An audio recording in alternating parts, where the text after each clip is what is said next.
Keep eating is something that I'm glad to say to you, both for immediate purposes of enjoying your spaghetti dinner, but it's also something that has to do with the substance of my parents. Namely, were my parents here today, they would say, keep eating. Because a key part of their life was having people and themselves enjoy life, while also having a great concern for principle and people, which would feed into the idea of literally feeding people, including themselves. They loved life, including food. So continue enjoying eating during this, and I've asked the serving people to continue having food available for you, so feel free. I mean, really do and continue to enjoy yourself eating while we go through this program.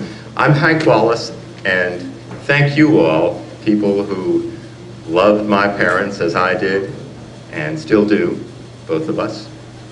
And great to have you all here. It's a wonderful opportunity to get to know people. I've heard some names today that my parents spoke of with great enthusiasm over the years. And we will have some speakers, including me, obviously.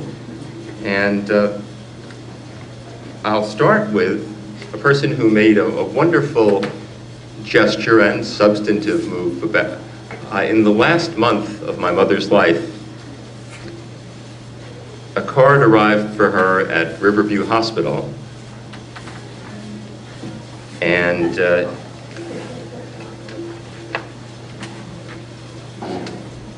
it said, "Dear Florence, we're so sorry to hear that you and Doc are not well.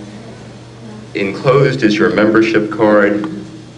Your dues have been paid by the auxiliary, the BFW auxiliary here. A small gift for you. Thank you for your many years of support." From Rose Greenman. Come up, Rose. Thank you.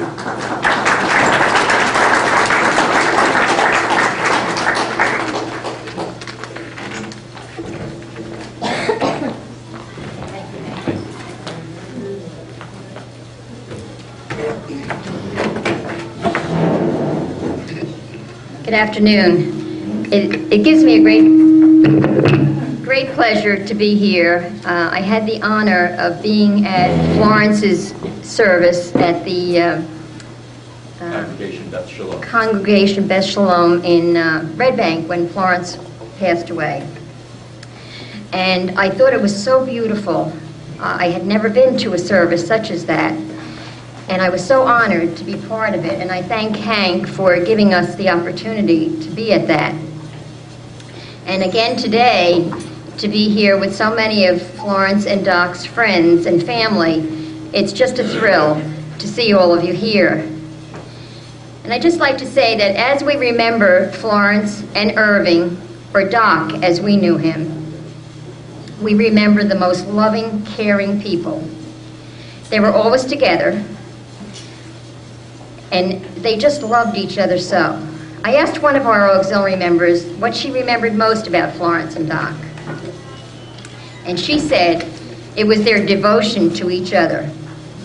There was a constant reminder of their love for each other. And Doc always wanted to be with his bride, as he called Florence. And he told our auxiliary member, who was great for taking pictures, Joan McLaughlin back there, "Please get my bride in this picture." And that's the way Doc was. If Doc was there, his bride was with him. The other thing that was remembered was the way that they would touch each other. Their hands, they always had that touchy-feely, is what Joan said, way of showing their love for one another. Or just the way that they smiled at each other. You knew that there was a lot of love there. We also remember their devotion and support of the VFW Post 2179 and Our Ladies Auxiliary. Florence joined our auxiliary in 1976 in November. It was just after I had gone out as president. Well, I went out in June, and then our next president was Stevie Prude, and Florence joined the auxiliary during Stevie's term of office. Joan Zemlikowski actually was the one that that recommended Florence's membership in the auxiliary. And although Florence did not attend our meetings, she was an avid supporter of our auxiliary. Anytime we had a fundraiser, she was one of the first that would send in her donation. Whatever we were doing, she was there to help us in any way that she could. Doc served as post surgeon for many years, and I believe Ray O'Grady will be expounding on Doc's service to the post. Florence and Doc always supported and attended many of the functions, our memorial service, our installations. He always was at installation. Our dinners, our dancers, and special events. They also had great times with the many visits from our Canadian friends. We had an exchange visit for many, many years with a group of Canadian veterans, and Doc and Florence were always here for that event and had a great time. I especially remember how they loved to dance. And as he would waltz her around the floor, she would have her pocketbook hanging tightly on her arm. They both loved being with people, and they just made people happy just by their presence.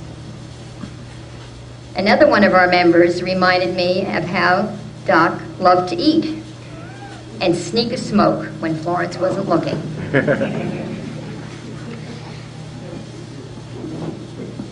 We shall remember their words of counsel, their watchful care over our interest of our heroes, and their devotion to the veterans of foreign wars and the Ladies Auxiliary.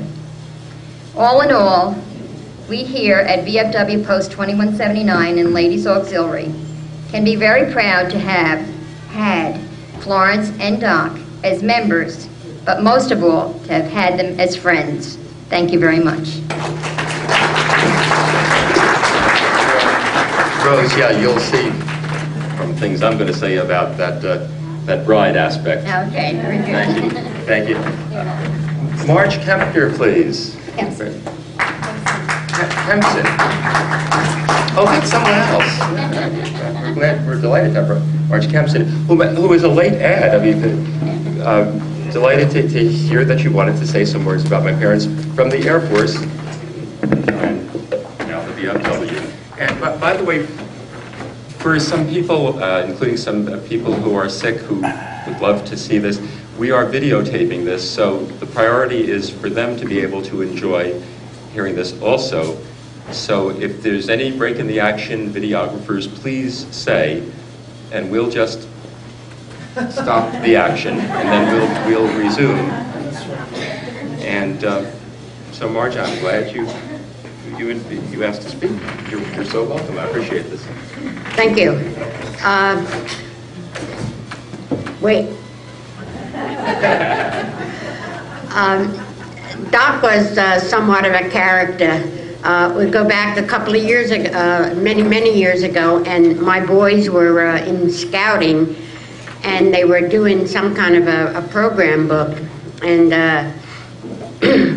my husband was printing the book, so he told the kids to go up and see Doc Wallace, you know. But before Doc Wallace would sign a little thing, maybe a $10 ad or something like that, there were 4 or 5 kids, and they all had to get up there and give the Boy Scout thing. And two kids, the McCaffrey kids from Middletown, their father was, I believe at the time, a sergeant, but I think when he retired, he was a lieutenant on the state troopers. And they were starting to feel their oats, and he said, yeah, I'm going to tell my father, you know. And he goes, hey, I fit many glasses for your father. Well, of course, one of them went back and said, I don't think so. But anyway, our kid finally had to get glasses. Not finally, but he had to get glasses. And so Don said, oh, go up to see Doc Wallace. He goes, Dad, I don't remember that promise anymore.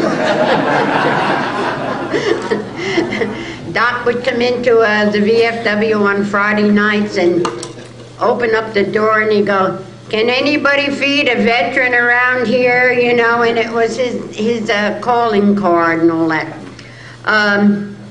Then I needed glasses, and I'm up there one time. Can you come up here a minute, huh?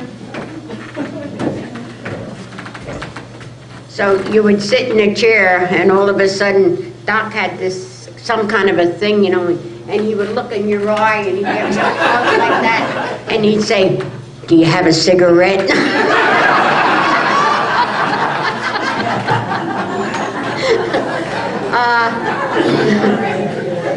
Doc and Florence were great people, and you know, like the rest of us, we all had our little quirks. And one of Florence's little quirks they were dancing, and believe it or not, they were pretty good dancers. Oh shucks, I forgot my pocketbook. They'd be dancing, and there was Florence's pocketbook on her arm. That's all.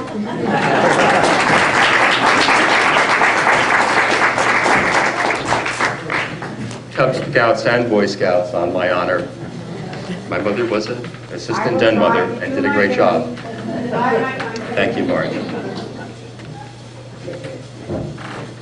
So there you have Marge Kempson.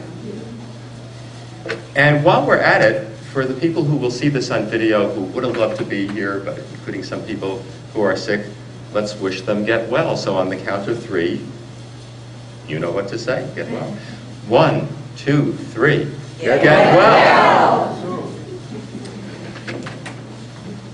One of the most modest people will be the next speaker. I've been discussing for months with email and phone calls the person who I simply knew as the manager of the VFW, an extremely conscientious person of figuring out how to arrange food, people, timing, negotiating among other people who rightly want to use this nice hall, the Jersey Devils, the soccer team. And only through conversations with other people did I learn that this person does something besides manage the VFW. That he is a past commander here of the post. His wife, Pat, is the president now of the auxiliary. He's been on the township committee, including right now, for 13 years. He was the mayor of this town that I love for 4 years, years after I had left. Ray O'Grady.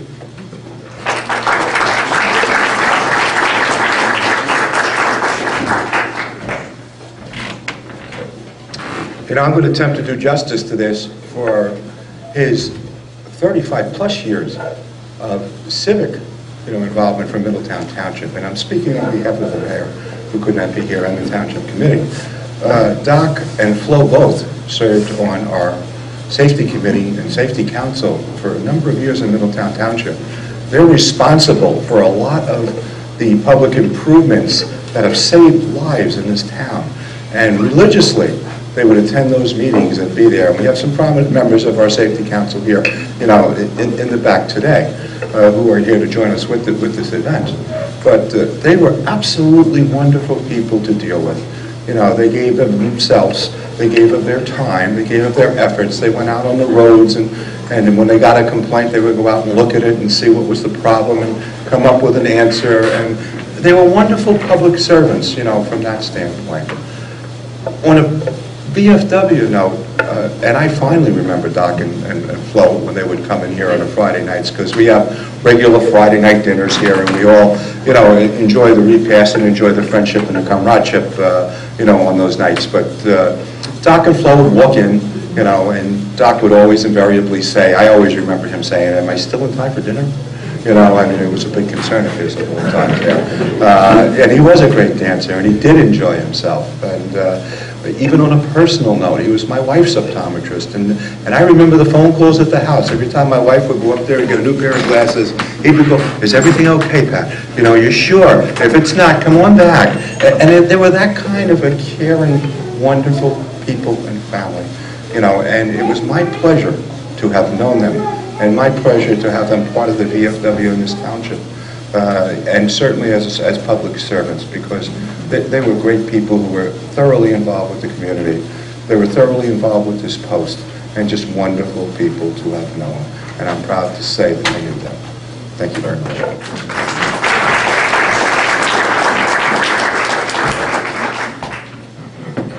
more on that optometry coming up. Thank you, Ray.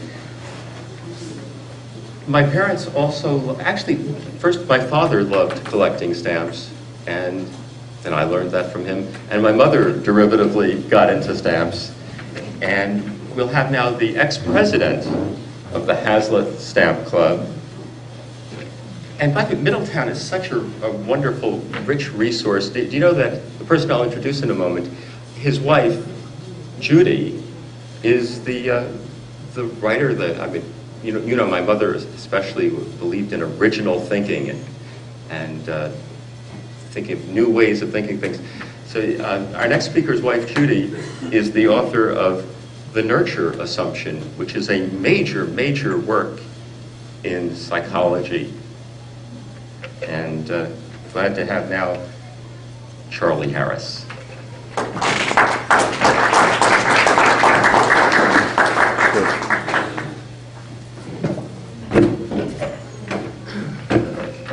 Well, as Hank said, I'm here representing the Hazlitt Stamp Club, which Doc and Florence belonged to for over 20 years.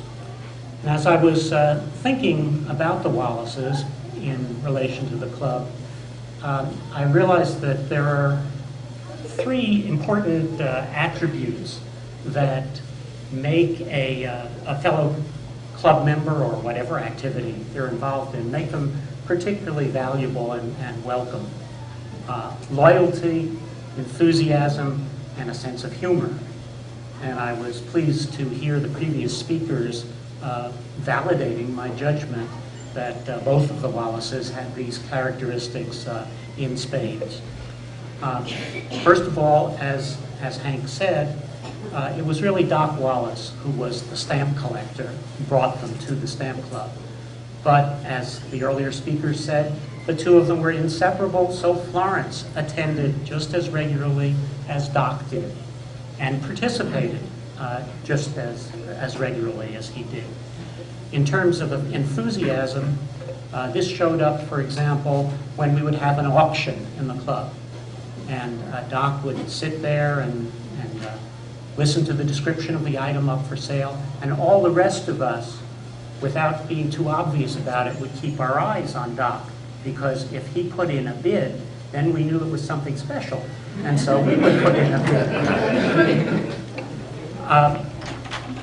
Florence, as I said, was not herself a stamp collector, but she was a postcard collector, and she would occasionally bring in some particularly relevant postcard, relevant to the topic of the meeting, or on one occasion she brought in a selection from her collection of her favorite cards, and she would give a little talk about it, about what the subject matter, explain what the subject matter was, and very often a story of how she happened to get this card, where they were traveling or whatever. Another enthusiasm of Florence's that came out was for opera, and one time we had a program, a slideshow of opera on stamps, and she was just in second heaven about that. And in fact, she then lobbied for a year that we should have another program about opera on stamps, which we finally did. In terms of sense of humor, as previous speakers have commented, Doc Wallace very often had a little wry comment to put in here and there. But I think more important to us as a club, Doc appreciated others' humor. And so if one of us had something mildly amusing to say, we could count on seeing Doc chuckling in response. There's a fourth characteristic that is valuable and was displayed by both Doc and Florence. Now this one is optional, and that's intelligence. Intelligence and a broad knowledge of many topics turns out to be extremely valuable, in particular in the Hazlitt Stamp Club, because many of our activities in the club are in one form or another some kind of a quiz or a contest. We have stamp trivia, we have stamp Jeopardy, we have stamp Wheel of Fortune, And these activities usually involve not just knowing about the stamp itself, but something about the subject matter of the stamp. And in order not to get too competitive, the way it's usually set up is in terms of teams of 3 or 4 club members. And of course, in order to have it be fair, we usually pick the teams randomly. So we'll say, okay, count off by 4s, 1, 2, 3, 4. All the number 1s go over here, all the number 2s over there. Well, Doc and Florence, of course, were always sitting side by side, so they never had the same number, but they always insisted on going on the same team. Now, we tried to split them up, but we couldn't manage it. The reason that we tried to split them up, in particular, was that the 2 of them together were a formidable obstacle to anybody else winning the contest, because Doc, with his knowledge specifically about stamps, about scientific topics, about medical topics, would complement Florence's knowledge of art, music, and travel, and inevitably they would be the high scorers. So I have to say that although we will deeply miss Doc and Florence, we're sort of glad that now we have a chance to win.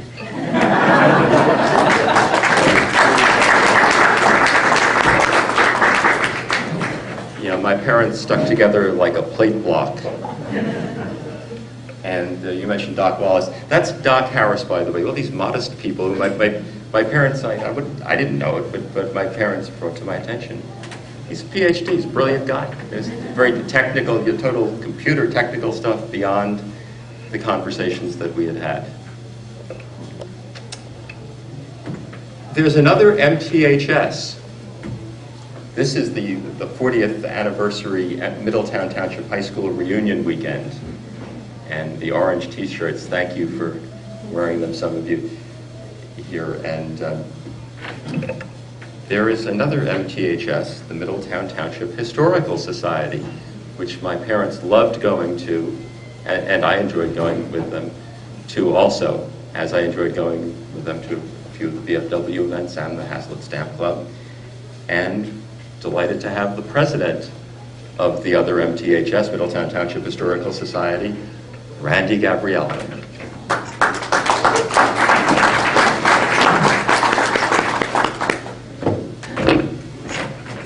Thank you, Hank.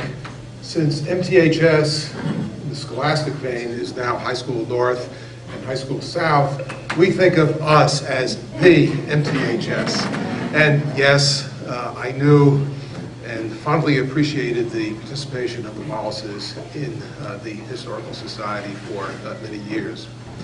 When Hank first asked me to participate in this event, I said yes, and by the way, could I show up a little late because it would be a symbolic way of remembering the Wallaces because they were invariably late to our meetings. And I'm not saying this to comment on their tardiness. Indeed, for a while I thought, well, maybe it's me. Maybe I don't conduct the meetings very well, and maybe they want to avoid my segment of it, particularly since I knew they were prompt at another nearby historical society.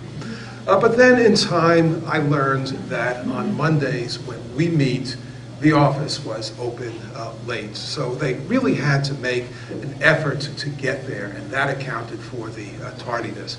And then it put it in a whole new vein. They were so eager, so keen to participate that they were going to get there whether the office was open late or not. And admittedly, sometimes they came after the program began. Now, we have our program on a room which is a raised platform, and I would stand on the side with my back to the door and my eyes on the speaker, and they were so faithful that if they hadn't shown up by the time the program began, I would look over my shoulder every now and then, and invariably they would show up. But that's so. I say that not to reflect on punctuality, but on commitment. They were committed to the organization, our organization, and a number of organizations. I can recall whenever the Historical Society would have an event on a day not typical of our usual meeting, Florence would recount all the other commitments they had, and after everything was acknowledged, yes, they would join. And of course, Florence and Irving's commitments were many, and yes, he was Irving to us. I recall the first time I addressed him as Dr. Wallace, he said, "No, it's Irving." At the Historical Society, he was going to be one of the guys. And their commitments were many, and of course, a chief among them, I think, was their social concerns. The Historical Society used to have a Christmas party, as many organizations do. Yes, we still have a party in December, and now it's the holiday party, renamed at Florence's suggestion. And after that suggestion, I thought, well, maybe we should rename it the Christmas and Hanukkah party. And Florence said, no, and then rattled off about half a dozen other organizations and groups and faiths that wouldn't be represented, and I don't think I heard of half of them, and rather than reflect on the issue, yes, it was going to be Florence's suggestion of the holiday party. And now I think of it as the Historical Society's Wallace Memorial Holiday Party. Of course, there are other social concerns included, such important assignments as the Safety Committee, where I know they were the longest serving members. And in that capacity, I can recall suggesting a couple of changes on signage. We relocated a sign near the Historical Society site, and then I suggested another one, a speed reduction near my home where there's a crest of a hill, and I think some motorists go too quickly. And I recall Florence saying, no, we can't put up too many signs, because if you have too much signage, the existing ones will get ignored. So it wasn't done for years and years and years. And then in the past year, there was a sign erected, not a speed reduction sign, but one reflecting the nearby intersection.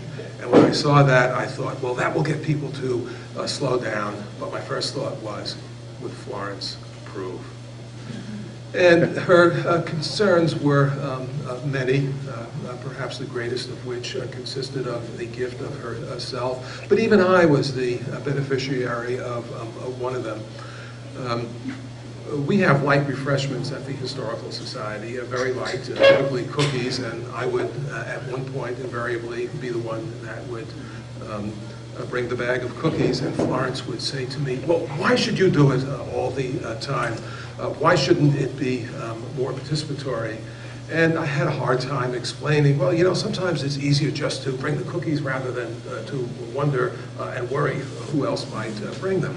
But Florence always participated in her own way without being asked, and it was invariably the meeting after Passover when she would bring a container of coconut macaroons.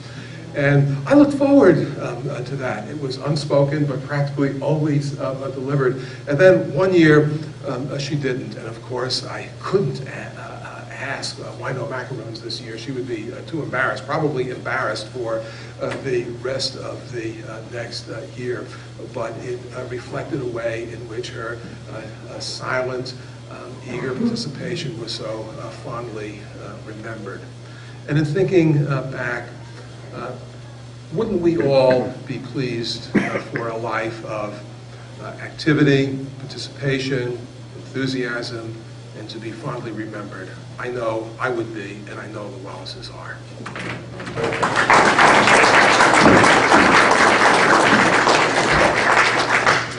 Well, the Wallace Memorial Holiday Party, Randy, that is historic. Not just historical, but historic. Historic means of importance. Historical is simply that it happened. My almost cousin and beloved person of the family, a person whose parents were beloved by my parents and my mother, particularly going back to Perth Amboy girlhood days. So now the son of those people, close, almost cousin, but close friend, and the writer of what is commonly considered to be the definitive treatise on mental disability law. Michael Perlin.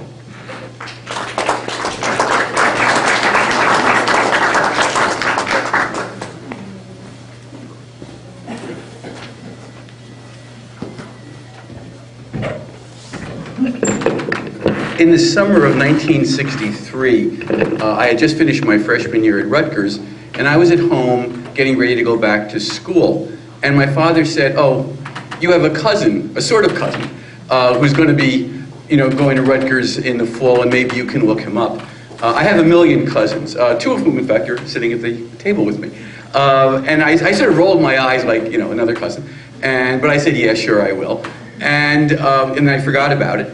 And then within about a week or two, after I got back to school, I remember meeting Hank and just loving him. He was this wonderful person. And we always try to figure out exactly how we were related or not related. And Hank, I saw Florence Goldsmith at services over the holidays, and I said, "Florence, please, tell me exactly the relationship." And Florence told me, and I have forgotten. So, Hank and I, are friends who are sort of related, and we can use it if we want to use it. But my Florence Sandler Wallace was from Perth Amboy, of course, and my mother knew her, and my parents and the Wallaces always had a wonderful affection towards each other, and that's really what I wanted to talk about. To a great extent, they would visit my parents when they were in Washington. They would spend time together. And I was always so happy to see them together. There was always so much to talk about. They shared an interest in politics, an interest in the world, an interest in social justice. The interest in social justice, which certainly Hank absorbed and took on as his own. And it was always wonderful for me to have somebody who was a sort of relative, but also a very, very good friend. I was talking to Linda, my wife, before we were coming up here, and we both flashed on exactly the same memory. This was the spring of 1968. Hank was a year behind me at Rutgers and also a year behind me at Columbia Law School. And we were sitting in my apartment on Riverside Drive on 116th Street, and there was a political protest march, as there were many of in those days. And I looked out my window, and I saw, I don't know if Hank even knows what's coming now, I saw hundreds, maybe thousands, I don't know, of college students and graduate students walking down 116th to Riverside, engaged in political protest, and there were two adults. The two adults were Florence and Irving. And I wished I had had a camera of your dad's expression as he was part of this, and I was thinking to myself, I just kind of realized, your parents then were younger than I am now, which is incredibly depressing to me on some levels, But it was just so wonderful. I thought, wow, that was great that he came and he did that. And over the years, Hank and I have been in touch, and we would always send messages back and forth to each other. And I know I was always, Hank always remembered me to his parents, I know, even when they became ill. And certainly, Hank, I think it's time we can sort of drop the sorta cousins and say, yes, we are really full relatives. And it's just very nice for me to be here and share these thoughts with you. Thank you very much.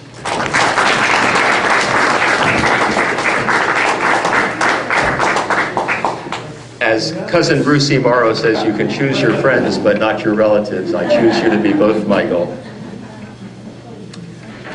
A high school buddy on this 40th anniversary of our graduation from Middletown Township High School. The other MTHS? No. Wayne Weisman.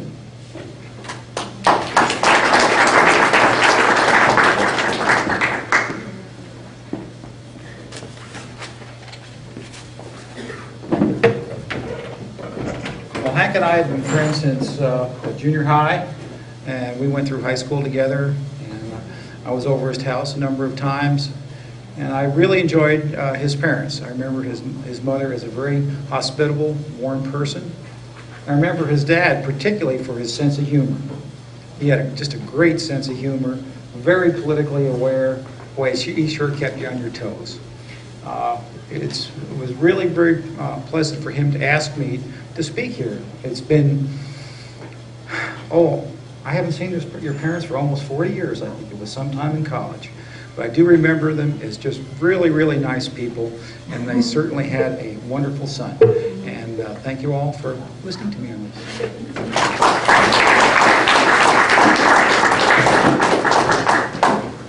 more about Wayne as the story of Irving and Florence unfolds. You'll see Wayne's role in that.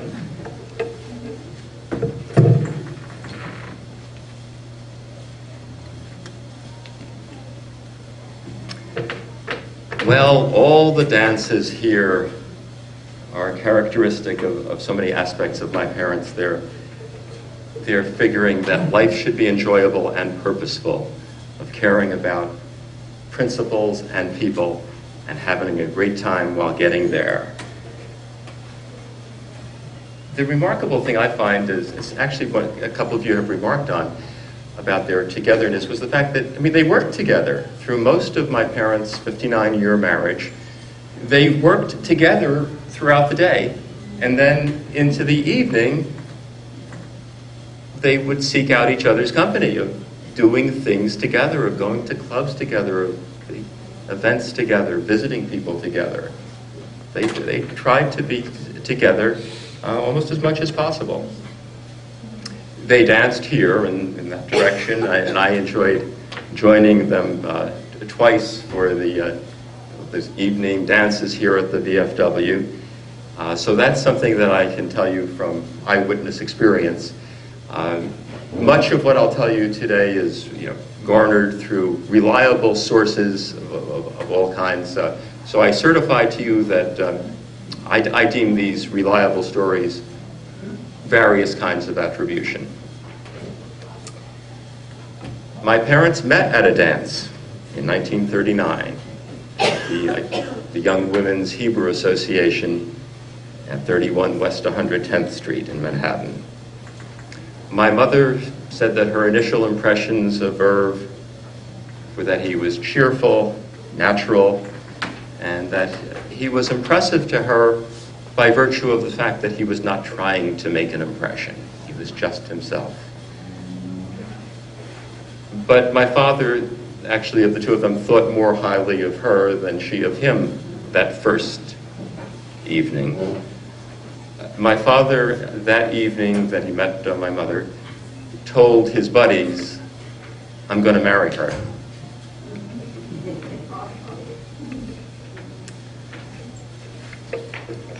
So from dance to dance, so many happy hours they spent dancing here, and the VFW meant so much to my parents. Here's my father's ID badge.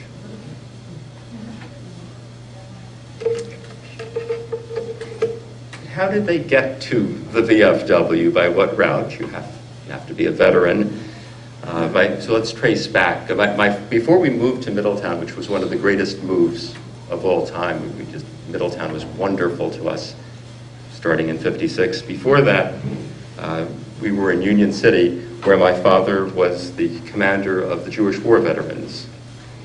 And then going back to World War II, my father examined pilots' eyes, and he often answered the phone in his office in the Navy, "World War II."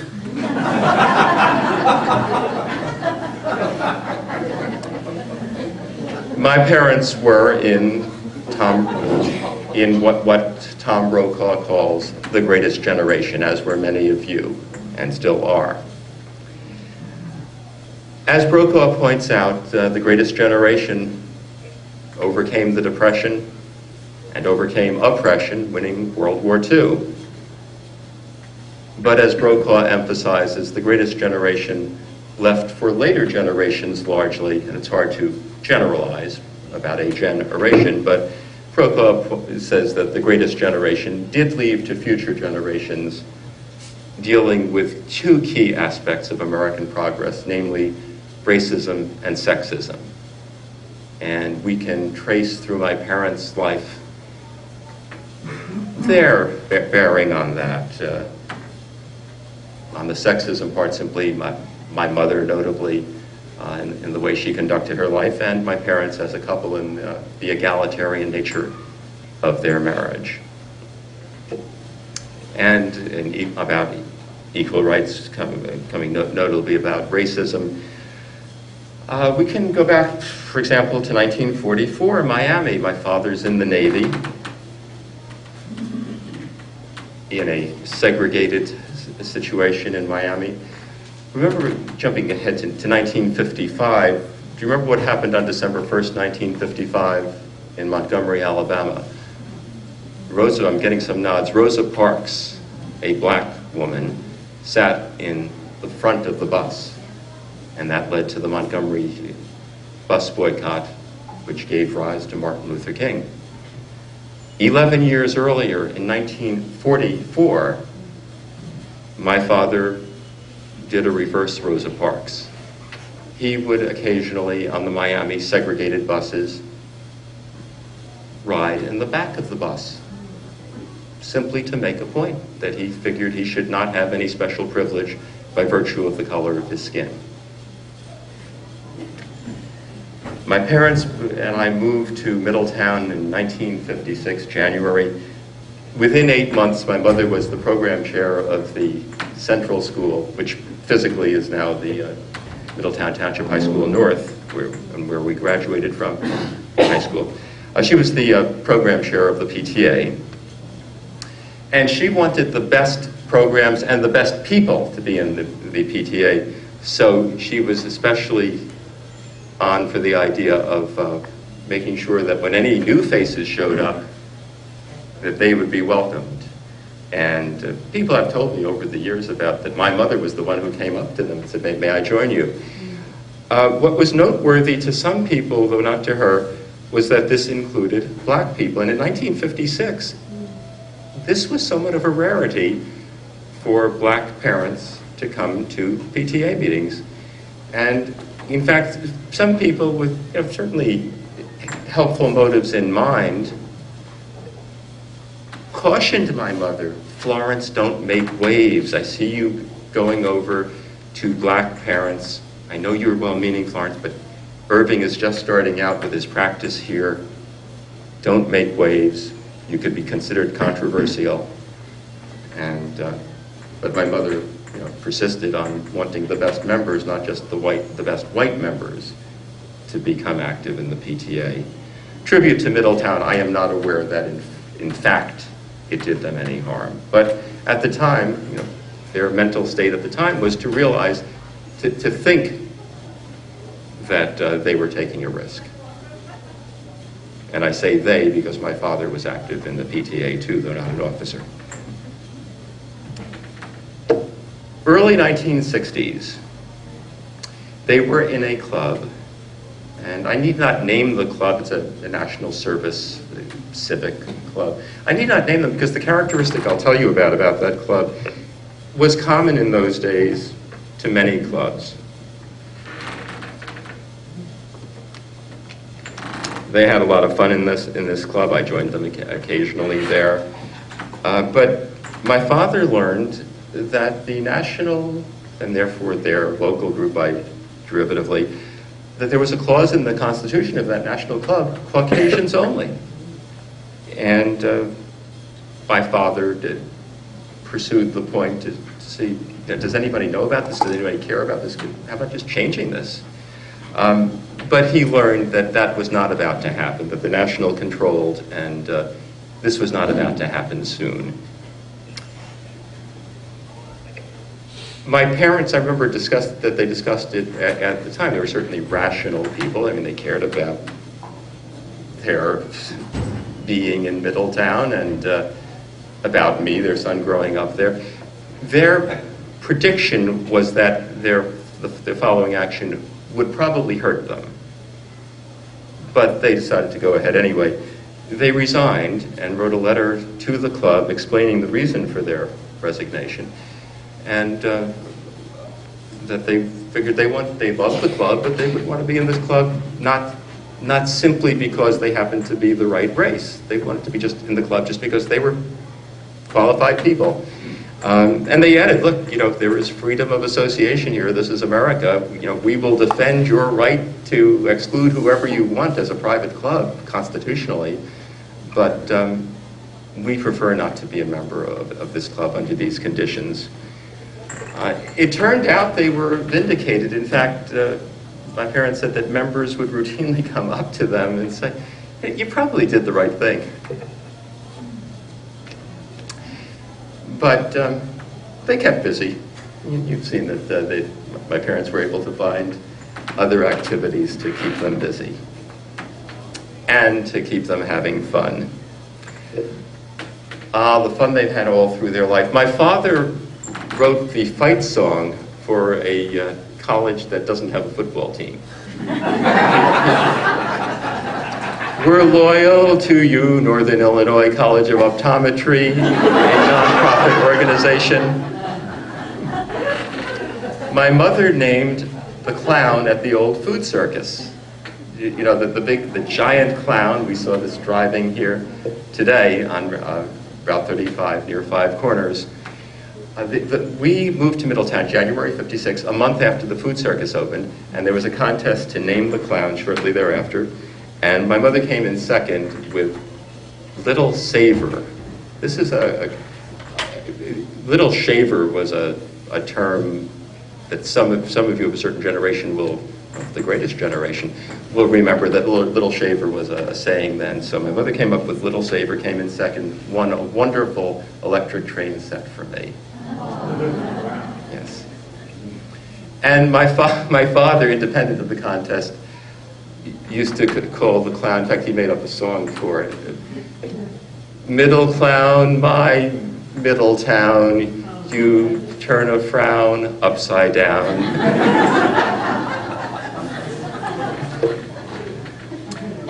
They were serious about their optometry work, and my mother an optician, my father an optometrist, of course.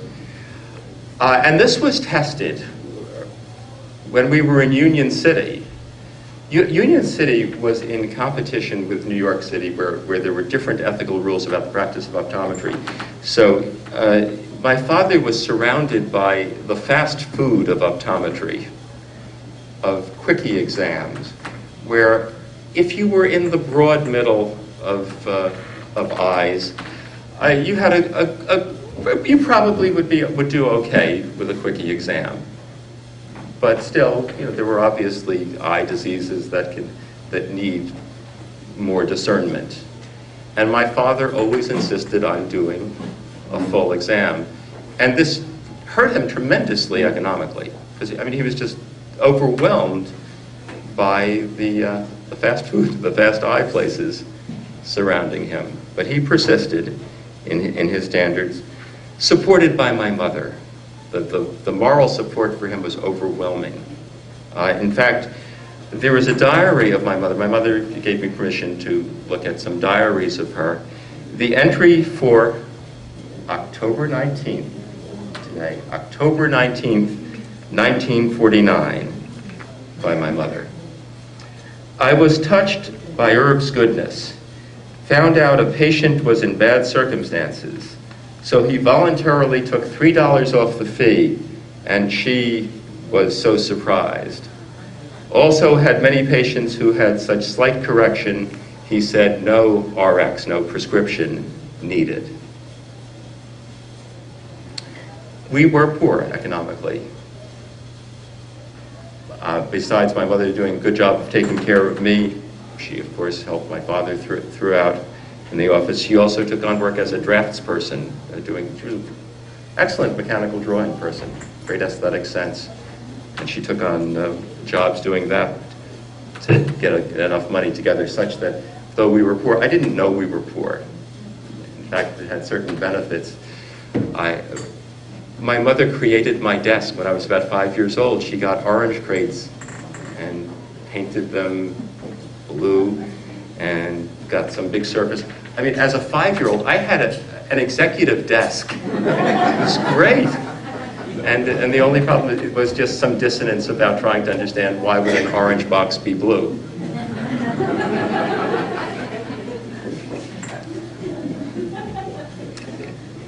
So they were literally a mom and pop optometry office, despite or because that they were rigorous scientifically and in terms of their commitments to patients, and they were constantly studying. I mean, they'd get up 5 o'clock in the morning to take a bus to New York to take continuing education courses, and my father remarked that often in the question period, my mother would ask some question about of some eye surgeon or some optics person, and that later my father would hear people buzzing about saying, is she, that woman over there, is she an optometry professor, or is she, based on the nature of her question, the insight. And they expanded their commitments, as some of you have mentioned, to the Safety Council. They had a great, initially there was a sense of the optical connection of eye safety, and of course it expanded to safety of all kinds. Indeed, in their 35 years on the Safety Council, they were the couple that served the longest by far of any couple that has ever served on a Middletown Township municipal board. Besides the Safety Council work, there is applied Florence, namely how did she live out these safety concerns in her everyday life. When they would sell cars, I mean, they didn't have a used car lot, but I mean, when they did have a car and they said they'd sell it. And of course, I mean, these cars were, the car would have passed inspection, but when it was time to get rid of a car, my mother insisted on advertising to whoever would contemplate buying it all the possible flaws in the car. And again, these are things that were just minor things. It had passed inspection, certainly. And she would require the prospective buyer to document, to demonstrate to my mother, why she should feel confident that they will be able to operate this car safely.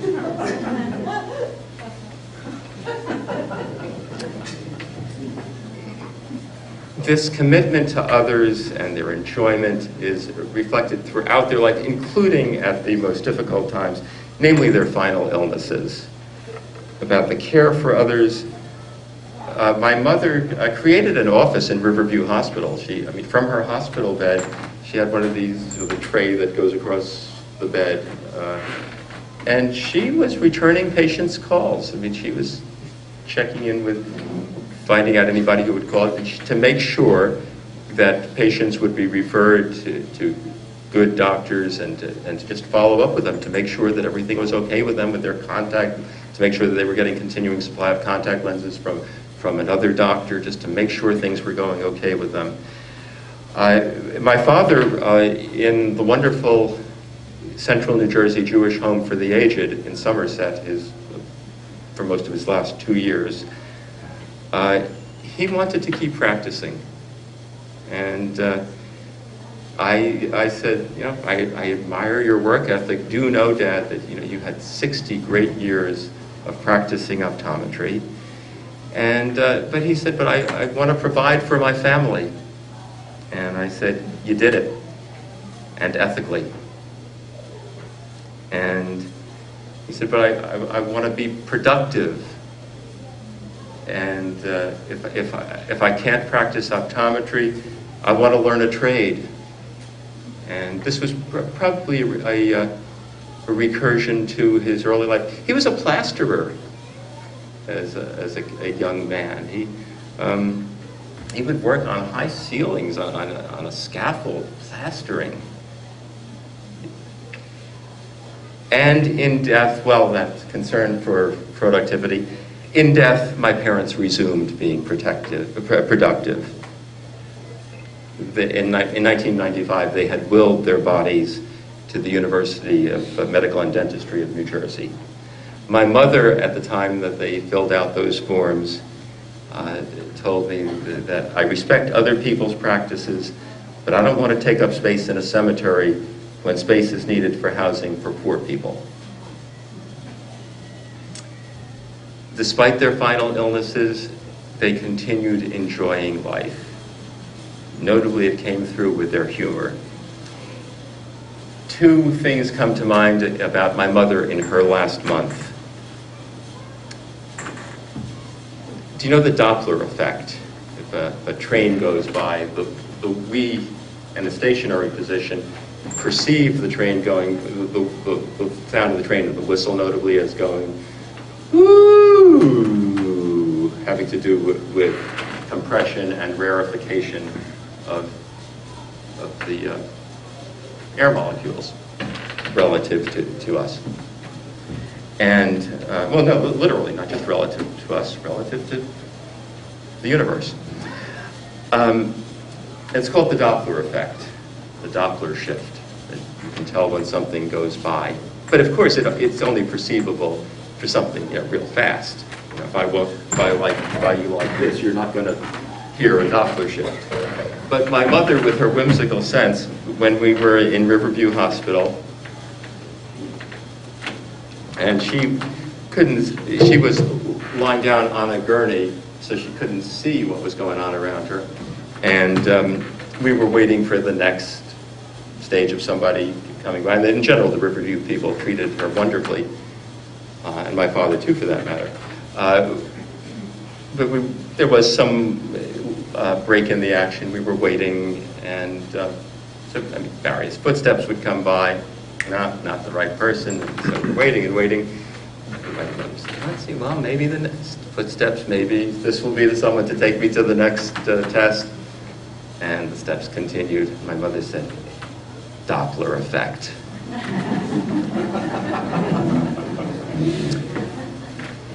There is the premise for my mother's next thing that I think of about her great sense of humor was, and it's a joke that I had told my mother more than a year before this, her final one.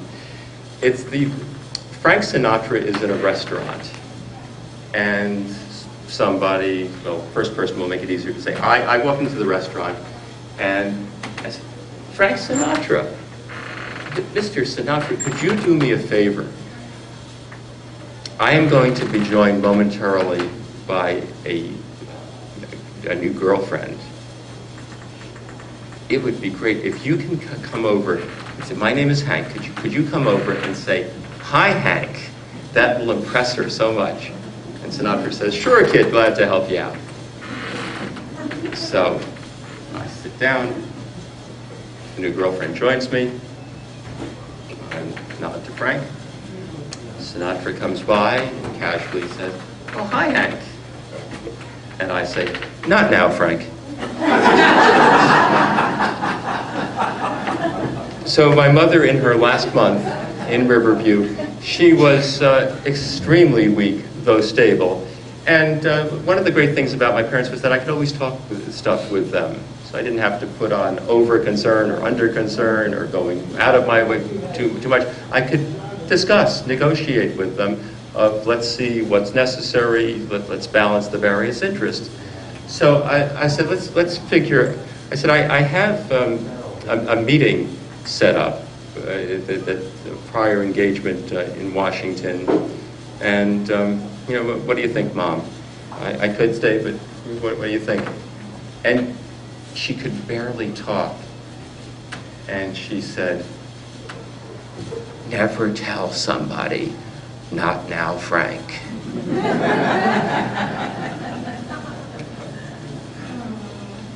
Yeah, I was right. Yeah. My father,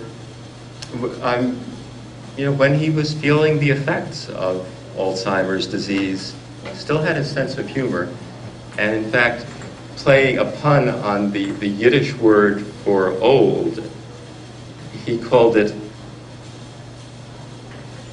Alzheimer's disease.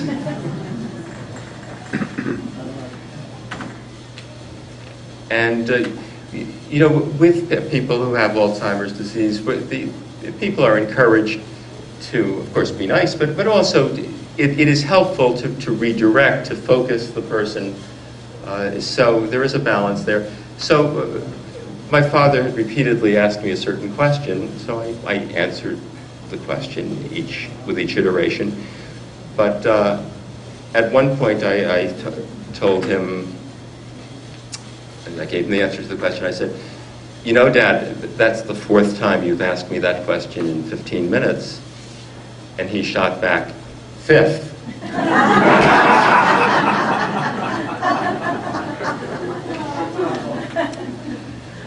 Well, they were pleasant, but they could stand up when necessary for themselves, even as teenagers. My father, at age around 13, found himself in New York City, surrounded by 4 teenagers, and they started menacing him about, "You're a Jew, you're a Jew." And my father, you know how he got out of it? He just randomly chose one of the 4 and said, "He's a Jew." The others started beating him up. My father walked away.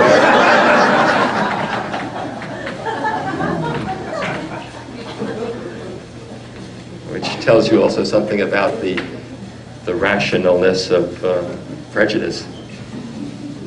Although my mother would be the first to say, "Don't be ad hominem, Hank. Judge people on their merits. Judge even bigots on their merits."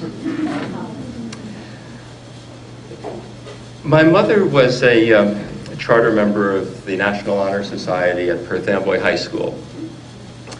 The president was Arthur Sills, who then later became the Attorney General of New Jersey.